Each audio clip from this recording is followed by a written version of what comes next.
Alabama, 2010. A small town shattered. A child gone. A cold case that would haunt the community for over a decade. Finally solved. 10-year-old Caleb Ryan Whitmore was a bright, curious elementary school student, the kind of boy who made everyone smile. But one spring afternoon, he vanished without a trace. His backpack was found near a wooded trail. No blood, no clues. Just silence. For years, the investigation stalled. Leads ran dry. Families grew bitter. Some whispered about police mishandling. Others feared the truth would never come. But then, in 2024, a DNA match changed everything. An arrest was made. And the truth? More horrifying than anyone expected. Before we begin, drop a comment with your country and the time right now. Nestled in the heart of central Alabama, the small town of Briar Creek was the kind of place that rarely made the news. With a population of just over 4,200, it was the picture of quiet southern life. Church bells on Sunday, neighborhood cookouts, and kids playing in the streets until the porch lights flickered on. Everyone knew everyone else, and folks rarely locked their doors.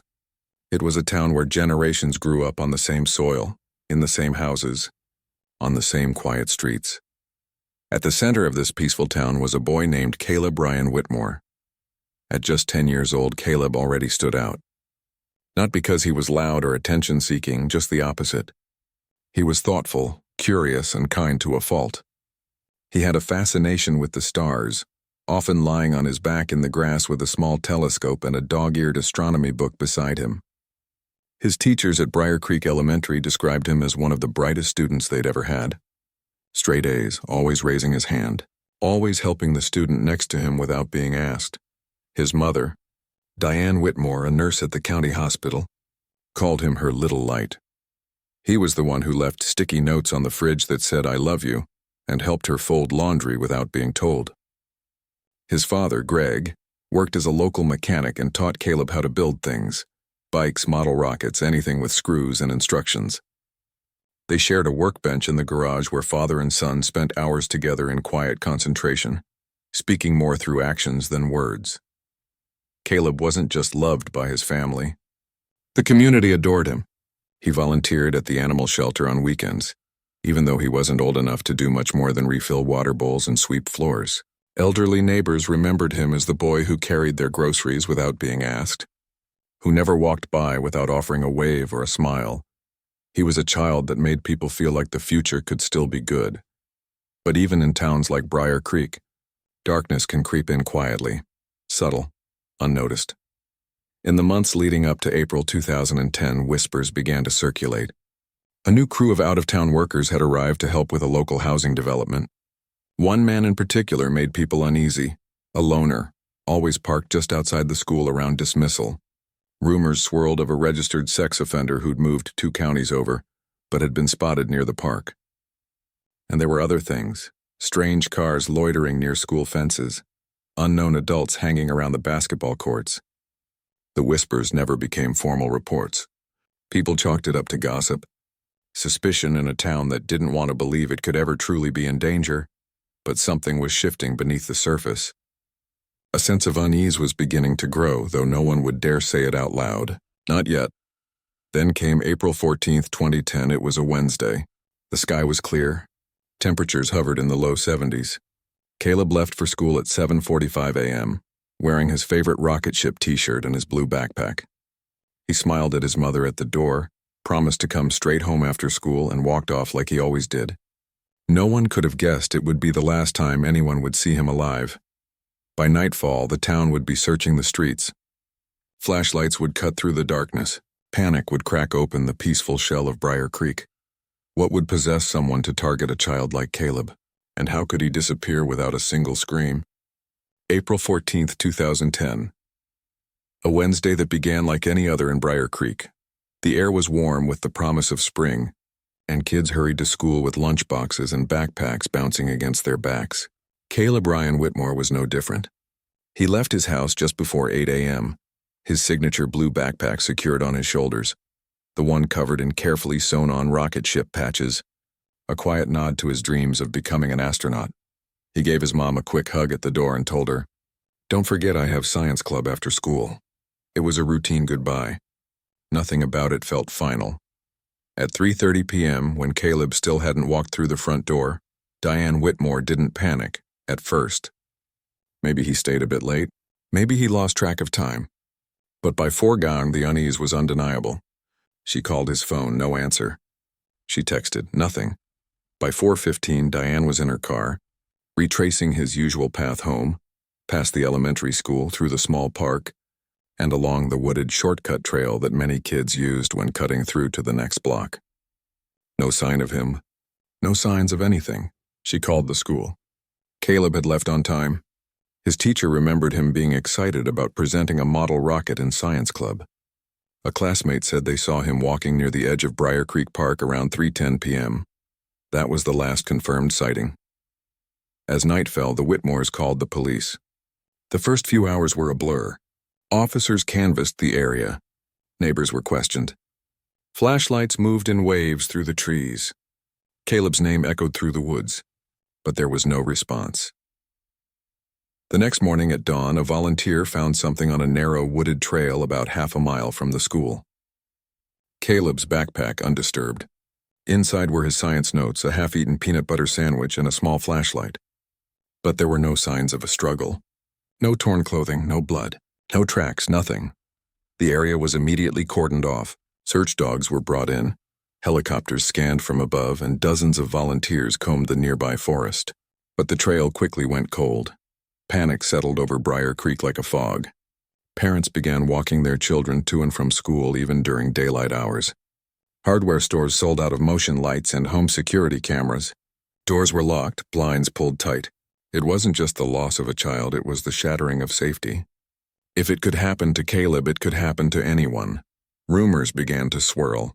Some said they saw a white van near the park days earlier.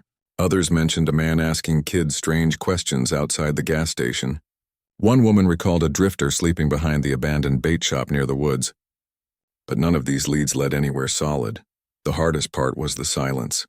There were no ransom notes, no cryptic phone calls, no sightings on highway cameras. It was as if Caleb had vanished into thin air, leaving behind only a backpack and a growing void in the heart of his family. Diane refused to sleep. Greg Whitmore scoured the woods by flashlight every night. Friends left candles on their porch steps. Caleb's classmates drew posters and wrote prayers. And through it all, the question remained. How could a boy so loved, so known in his community, vanish without a single scream, without a single trace? What secret path led Caleb from school to that forest trail? And who was watching him? 10 days after Caleb Ryan Whitmore vanished, the town of Briar Creek was clinging to the last threads of hope.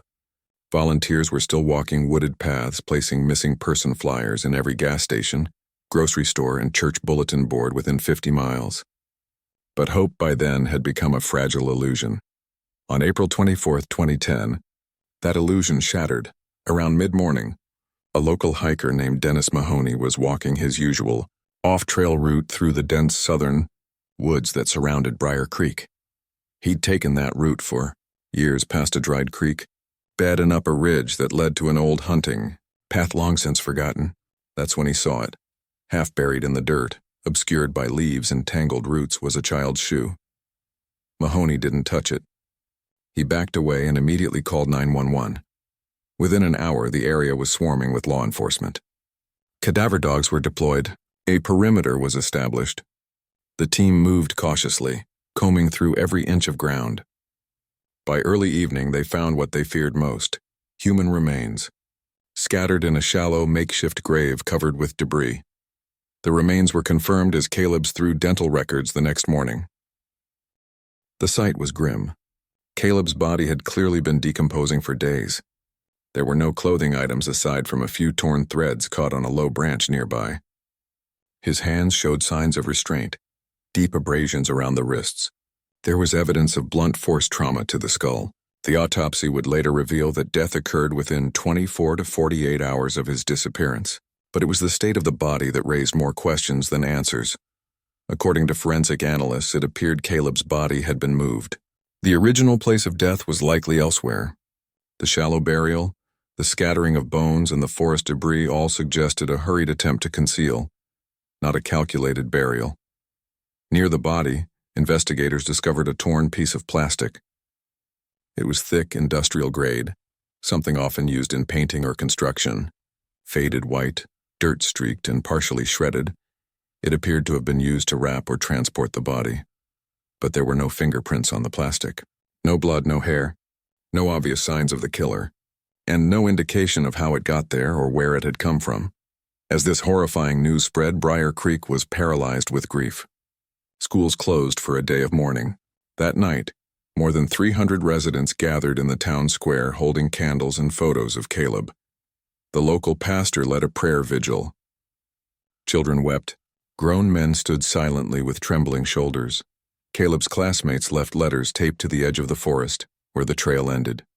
Crayon drawings of rockets, notes that read, "I miss you, Caleb, and you'll always be my friend." His mother, Diane, stopped speaking to the media. Her eyes, once bright with fierce determination, now carried the hollow stare of unimaginable loss. His father, Greg, quit working entirely. He spent hours in the woods near the discovery site, sometimes just sitting in silence, staring. Investigators were under pressure to act, to explain, to deliver. But every path led to a dead end. The plastic tarp was too common to trace. There were no fibers, no fingerprints, no DNA that could be connected to anyone in the system. The area where Caleb was found had no surveillance, no traffic, no clear entry points. It was as if someone had known exactly where to leave him so that no one would ever find out who did it. With no witnesses and no DNA hits, could police find the monster who did this? Or would the trail go cold forever? In the weeks following the discovery of Caleb Ryan Whitmore's body, the investigation escalated into one of the most urgent child homicide cases Alabama had ever seen. The Alabama Bureau of Investigation assigned additional resources. The state's Missing Children Division placed the case at the top of its list. No expense was spared, at least not in the beginning. Detectives began the exhaustive process of interviewing more than 200 people in and around Briar Creek. First came the obvious candidates. Registered sex offenders living within a 50-mile radius. One man, recently paroled and residing just a few blocks from Caleb's school, was immediately flagged. He'd served time for nonviolent offenses but had a disturbing history with minors. A second person of interest was the school janitor, known in town for being awkward and reclusive. He had no criminal record, but whispers about his behavior quickly grew into suspicion. Finally, investigators circled around a family friend, a man who had reportedly helped Greg Whitmore with car repairs and had, according to one witness, given conflicting accounts of his whereabouts the day Caleb went missing. Each suspect was questioned, some multiple times. Polygraphs were administered. Vehicles were searched.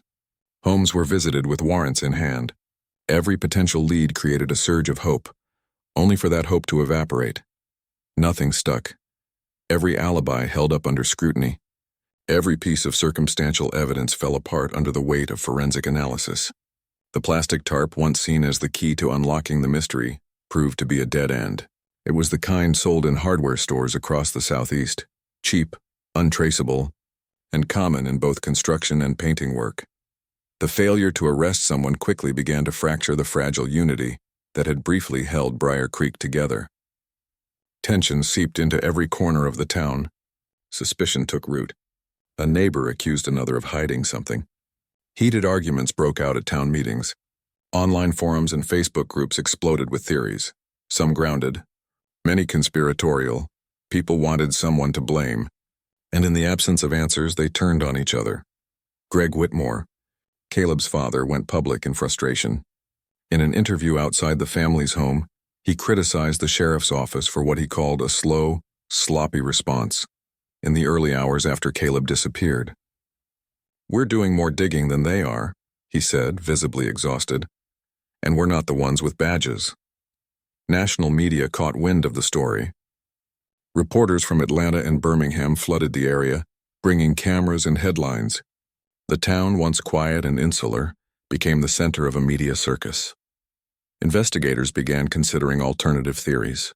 Maybe Caleb had been taken for ransom, but something went wrong. But there had been no ransom calls, no notes, no strange emails. They tried linking his death to other unsolved child disappearances across the South, hoping to find a pattern or predator who had slipped through the cracks. But nothing matched. Every file they pulled, every name they cross-checked, every hour of surveillance footage from nearby towns, they all led nowhere. To make matters worse, by the time law enforcement formally requested highway and traffic camera footage from roads leading in and out of Briar Creek, most of the digital recordings had already been overwritten. Crucial hours, perhaps the window when Caleb was abducted and moved, were lost forever. As spring faded into summer, the case that had once mobilized an entire town began to lose momentum. Search parties shrank. Media coverage turned its attention elsewhere. The investigation that had started with urgency and statewide backing slowly ground to a painful crawl. When every suspect walks free, and every clue leads nowhere, what happens to a case like this? By the summer of 2012, the name Caleb Ryan Whitmore had all but faded from the headlines. The boy once mourned by a grieving town was now a cold case file buried beneath stacks of newer tragedies. Other children went missing. Other crimes took center stage. The world moved on, but his family couldn't. Diane Whitmore never touched Caleb's room. His bed remained neatly made, his books stacked on the nightstand, a glow-in-the-dark star map still stuck to the ceiling above. The light switch had a sticker Caleb put there himself, a tiny planet Saturn, untouched since the day he disappeared. Greg, once the town's most reliable mechanic, had quit his job months after the funeral. He started drinking, quietly at first, then destructively. Friends stopped calling. His marriage with Diane suffered under the weight of shared grief and separate coping. They didn't talk about Caleb, not because they didn't care, but because it hurt too much to say his name. In town, a small plaque was installed beneath the flagpole at Briar Creek Elementary. In memory of Caleb Whitmore, dreamer, explorer, friend. Kids passed it every morning, but fewer and fewer knew the story. Over time, the sense of urgency that once united Briar Creek turned to silence. Inside the sheriff's department, the reality was grim. There were no new leads. The original detectives had rotated off the case. The case file grew thicker with dust than with progress. Tips slowed to a trickle and then stopped. Cold case protocols were minimal in small departments like Briar Creek's. No dedicated unit. No fresh eyes. Just a wall of unsolved pain. But in 2013, a spark flickered back to life. Her name was Mariah Ellis, a young officer fresh out of academy training. She was assigned to the Briar Creek Police Department straight out of Montgomery. She didn't grow up in town and didn't carry the emotional fatigue of the original investigation. That made her different and dangerous in the best way. On her third week on the job, she found herself thumbing through old files in a back storage room when she pulled down a battered folder marked Whitmore, Caleb R., Homicide. She sat cross-legged on the floor and read every page. The scene photos, the timelines, the witness statements, the plastic tarp, the missing surveillance footage, the polygraphs that went nowhere, and the gaps, so many gaps. From that day forward, she made a silent promise. Caleb's case would stay on her desk. Every few weeks, she pulled it out, reviewed it, reread witness statements, ran names through new databases. She made no grand announcements, just quiet persistence. Meanwhile, the world around her was changing. By the mid-2010s, new advances in forensic science were revolutionizing cold case investigations. Familial DNA mapping, once theoretical, was beginning to yield results. Genealogical databases, private and public, began unlocking long unsolved murders. Bigger cities were forming specialized cold case units armed with technology that didn't exist in 2010. But Briar Creek didn't have those resources. They didn't have the budget, the labs, or the momentum. Caleb's case remained officially inactive, a polite way of saying forgotten by everyone except his family, and one rookie detective who refused to give up. Mariah Ellis began pushing gently. First internally, requesting the case remain open. Then externally, quietly contacting state labs and forensic genealogists about the potential for retesting evidence, especially the scrap of tarp found near Caleb's remains. She kept hitting walls. Budget constraints. Jurisdictional red tape. Try again next quarter, they told her. But she kept trying. Would Caleb's name be lost to time? Or would one stubborn detective and a twist of science finally turn the tide? By 2023, it had been 13 years since the murder of Caleb Ryan Whitmore. His name had faded from headlines, but not from the memory of Detective Mariah Ellis. She had kept his case alive behind the scenes, advocating relentlessly for its submission to a new federal program, one that, for the first time, offered real hope. That year, Alabama became one of several states to partner with a national genealogical DNA initiative, designed to apply advanced techniques to unsolved crimes. The program allowed investigators to upload unidentified DNA samples into massive genealogical databases used by public and private institutions alike. It was a bold, controversial effort, one built on the belief that even distant relatives might lead to suspects who had, until now, slipped through every crack. Ellis submitted 2 items from Caleb's case: degraded bone fragments found at the crime scene and the scrap of painter's tarp recovered nearby. After more than a decade, advances in trace analysis finally allowed both samples to be examined with high-resolution mitochondrial DNA testing. Weeks later, the lab called. The result wasn't a direct match, but a familial one. A partial DNA profile had triggered a hit on a distant relative in the system. Through genetic triangulation and subsequent genealogical research, the lab narrowed down their pool. One name stood out: Waylon Reese. A 52-year-old man living in Georgia, Reese had a lengthy record of minor offenses: trespassing, petty theft, drug possession, but nothing violent. On paper, he didn't raise immediate alarms. But Ellis dug deeper. Reese had been employed as a subcontractor in Briar Creek in early 2010, working on a short-term housing development just 3 blocks from Caleb's school. A review of employment logs, permit records, and old utility payments confirmed his presence during the exact time of Caleb's disappearance. It got worse. Ellis pulled archived surveillance logs from the few highway cameras that had survived. She found a vehicle matching Reese's van, registered entering and exiting Briar Creek multiple times in April 2010. Even a parking ticket surfaced, issued near the elementary school 2 days before Caleb vanished. Still, that wasn't enough to move. Then came the final blow. Using more refined methods, a fresh round of DNA testing was conducted on Caleb's blue backpack, long preserved in evidence storage. Technicians discovered a degraded biological trace embedded in one of the straps. It wasn't visible to the eye, but it was there.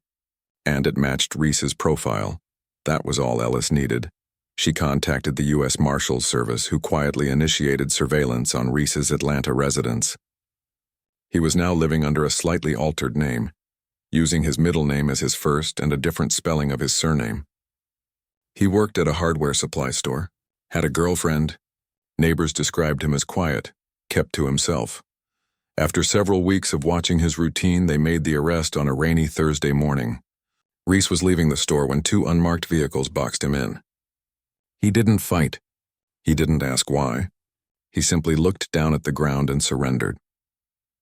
14 years after Caleb's disappearance, someone was finally in handcuffs. Ellis sat quietly in her car when the news came through her radio. She didn't celebrate. She just exhaled. Her hands trembled on the steering wheel. The Whitmore family was notified immediately. Diane cried for hours. Greg didn't speak. There was no victory in the news, only a new kind of grief. And the town of Briar Creek? They were stunned. Few remembered Reese by name, but some recalled a quiet worker from the construction crew, someone who never made eye contact. But could the evidence hold up in court? And would the town accept that the killer had once lived among them?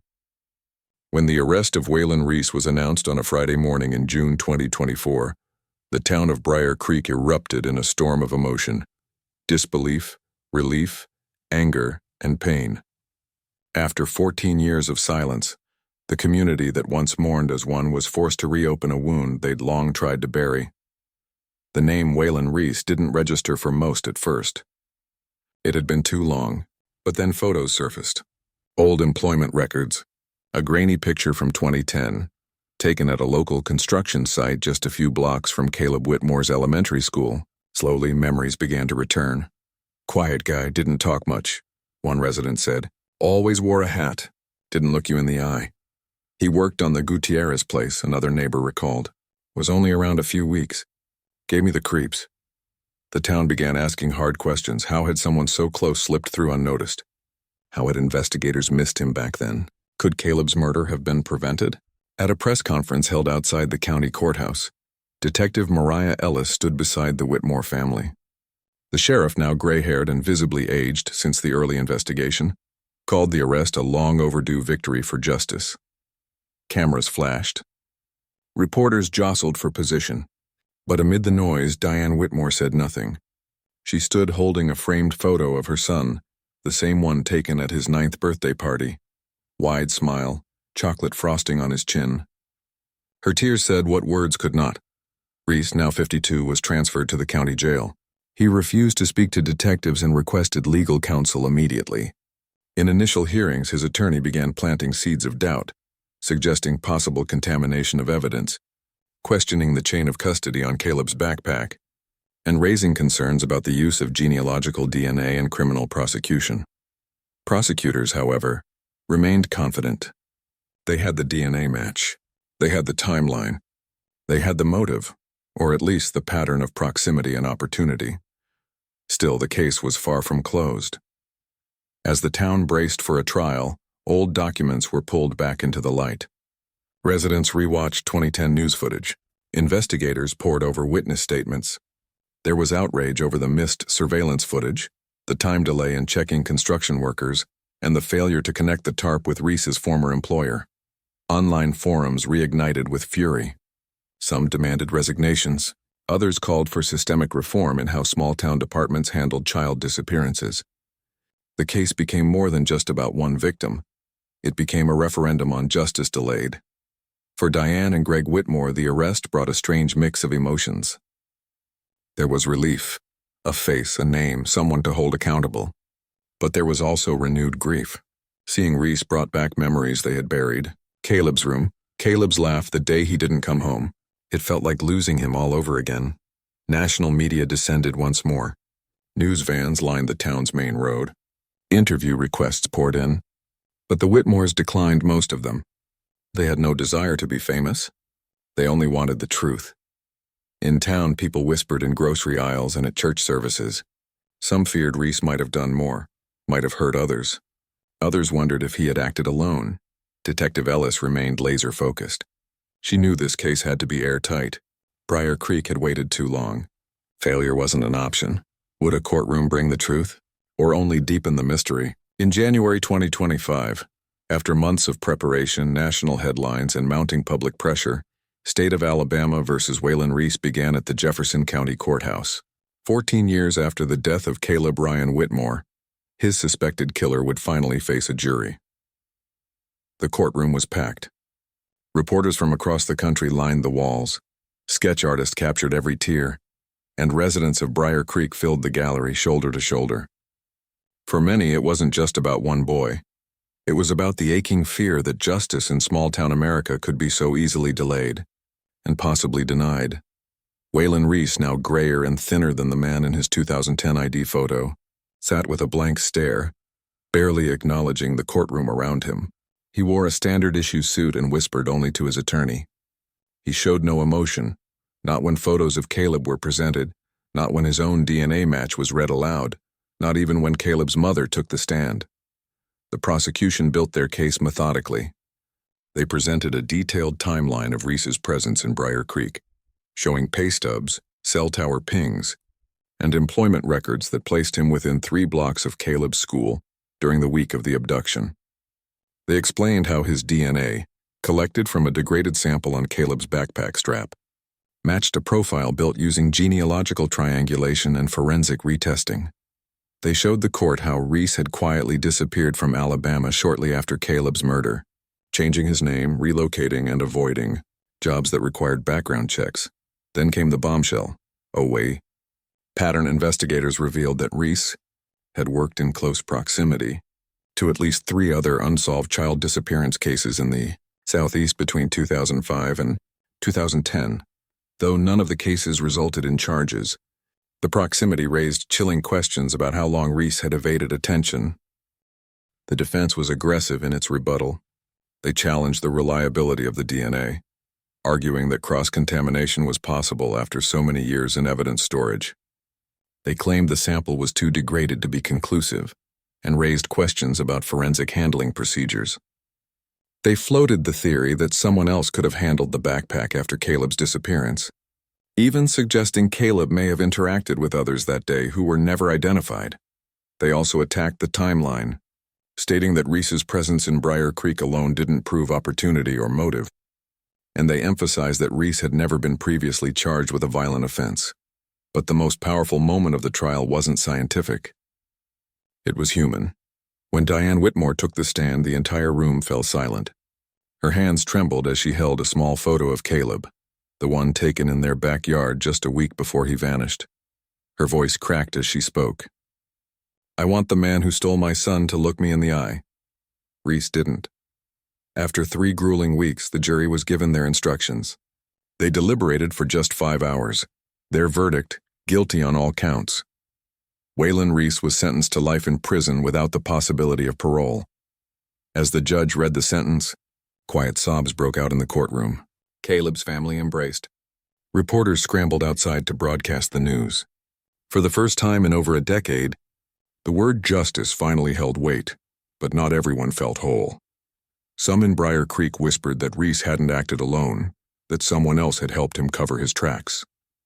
Others wondered why it had taken law enforcement so long to make the arrest. There was pride in the verdict, but also pain in how long it took to get there. Did this verdict truly bring closure? Or was there more beneath the surface? In the aftermath of the verdict, the town of Briar Creek found itself in unfamiliar territory, a place not defined by fear nor silence, but by healing. The name Caleb Ryan Whitmore was no longer just a memory tied to tragedy. It had become something larger, something lasting. A few months after the trial, the state of Alabama announced the formation of a cold case task force, a multi-agency unit designed to revisit long-forgotten investigations with the benefit of modern technology. The first case the task force highlighted on its website? Caleb's.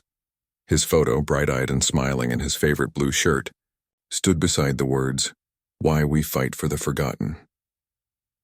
In Briar Creek, change was tangible. At Caleb's former elementary school, a new science scholarship was created in his name. Every year, one 5th-grade student with a passion for space or science would receive funding to attend a summer STEM camp. Caleb's love for stars, rockets, and learning would live on, not in silence, but in the dreams of other children. The town also installed a bench in the Central Park, facing the woods where Caleb often played. Etched into the metal plaque were his words, scribbled from an old school assignment. "One day, I'll touch the moon." It became a place where families sat in quiet reflection, where classmates brought flowers, where strangers came just to say thank you. Detective Mariah Ellis, once a rookie pushing paperwork in the shadows, had become a statewide figure. She began training new recruits in cold case methodology, not just the science, but the tenacity. Her name was now synonymous with persistence, and her work inspired departments across the South to dust off old files and look again. For Diane and Greg Whitmore, closure came not from the sound of a gavel or the prison sentence handed down to Waylon Reese. It came from knowing their son would not be reduced to a statistic or a cautionary tale. Caleb's room was finally packed away, not with despair but with care. His rocket posters were stored in tubes, his books donated to the school library, his telescope given to his cousin, who now gazed at the stars in his memory. The case changed the town itself. Neighbors who had once turned on one another during the early investigation began reconnecting. Community groups formed around child safety and support for victims' families. Parents became more vigilant, schools more secure. Briar Creek would never return to the innocence it once knew. But in its place came a unity forged through pain and a shared promise that no child would ever be forgotten again. Caleb was more than a victim. He was a symbol, a boy who sparked change even in death. His story became a call to action for cold case investigators, for grieving families, for communities that had lost their sense of safety. His legacy reminded everyone of something vital, that justice, no matter how delayed, is still worth pursuing, that behind every unsolved case is a name, a life, a family waiting for answers, and that even when the headlines fade, the weight of loss does not. Even when justice arrives, how do we carry the weight of what was lost? We carry it forward, in remembrance, in reform, and in refusing to look away. The 2010 Alabama cold case of Caleb Ryan Whitmore is no longer an unsolved mystery. It is now a profound reminder of what it means to seek justice, no matter how long it takes. What began as a heartbreaking disappearance of a 10-year-old boy in a quiet town became a saga of pain, perseverance, and ultimately, redemption. Caleb's story tested everyone it touched. A mother who refused to erase her son's memory, a father broken by grief, a community torn by fear, and a young detective who refused to accept silence as the final answer. Through years of dead ends, shifting attention, and lost evidence, one truth endured: Caleb mattered, and those who loved him never stopped fighting. Today, Caleb's name is etched not only on a memorial bench, but into the hearts of a state that changed because of him. Scholarships bear his name. A statewide cold case task force exists because of his story. Young officers now train under the detective who brought his killer to justice. His light, once dimmed, burns again in every reform and every child given a second chance at safety. This case proves that even cold cases can be warmed by the fire of persistence. Justice may be delayed, but it is never denied to those who refuse to forget. If Caleb's story touched you, share it. Speak his name. Let his legacy travel farther than fear ever could. And if you know a family still waiting, still hoping, remind them of this truth. Hope never expires. Justice still matters, and every story deserves its ending.